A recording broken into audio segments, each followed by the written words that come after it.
As-tu déjà eu ce doute? Est-ce mon intuition qui parle? Ou est-ce mon ego qui réagit? Parce que si tu ne fais pas la différence, tu continues à t'épuiser, à culpabiliser, à hésiter, et ton leadership se dilue. Mais si tu sais écouter la bonne voix, tu prends des décisions claires, fermes, respectées, sans justification ni excuse. L'intuition, c'est cette voix calme, sobre, qui dit « Ici, ça ne respecte pas qui je suis. » L'ego, lui, c'est la voix qui est agitée, qui veut prouver, qui veut se défendre et gagner. Mais dans le théâtre social, tout se brouille. On t'a appris que poser une limite, ça voulait dire que tu étais égoïste, froide, dure. Alors, tu as appris à compenser. Tu expliques, tu arrondis, tu justifies. Résultat, tu t'épuises au lieu de t'ancrer à l'intérieur de toi.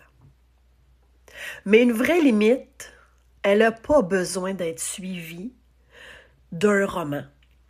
Elle se tient toute seule. Une limite posée avec intuition, elle est claire, elle est ferme, elle est apaisante.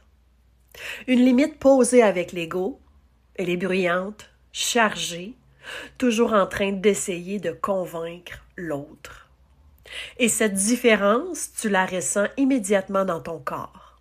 Soit ça se crispe, soit ça s'apaise. La vraie clé pour discerner, l'intuition est calme et ferme. Elle t'apaise, même si c'est inconfortable. L'ego, il est bruyant, il est justificateur. Il cherche l'approbation de l'autre. Quand tu poses une limite intuitive, tu respires mieux après. Ça nourrit. Quand tu poses une limite égotique, tu cherches à savoir si l'autre t'approuve, si l'autre a acheté tes justifications.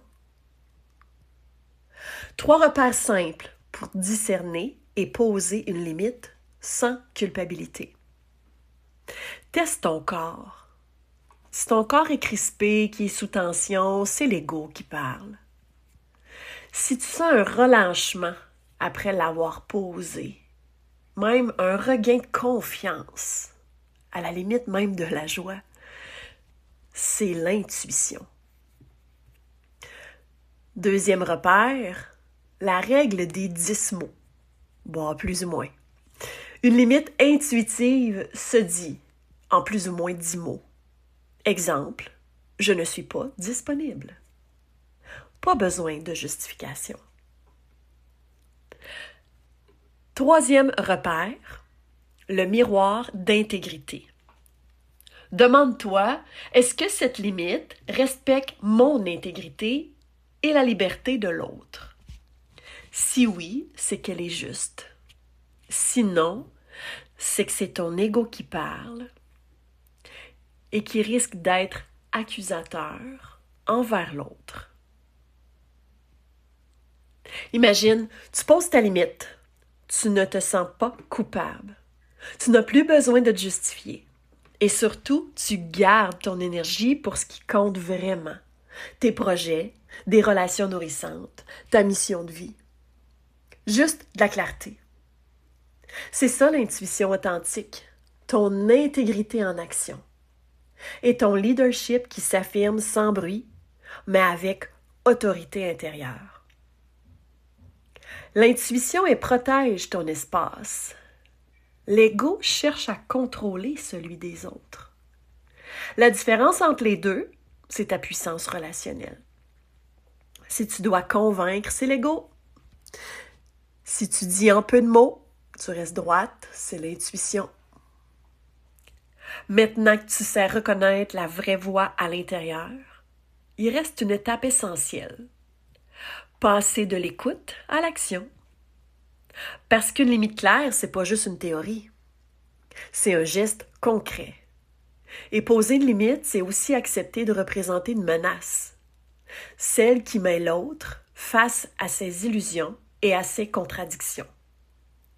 Dans la prochaine capsule, on va voir comment développer ton assertivité, le premier pilier de ta mise en pratique relationnelle.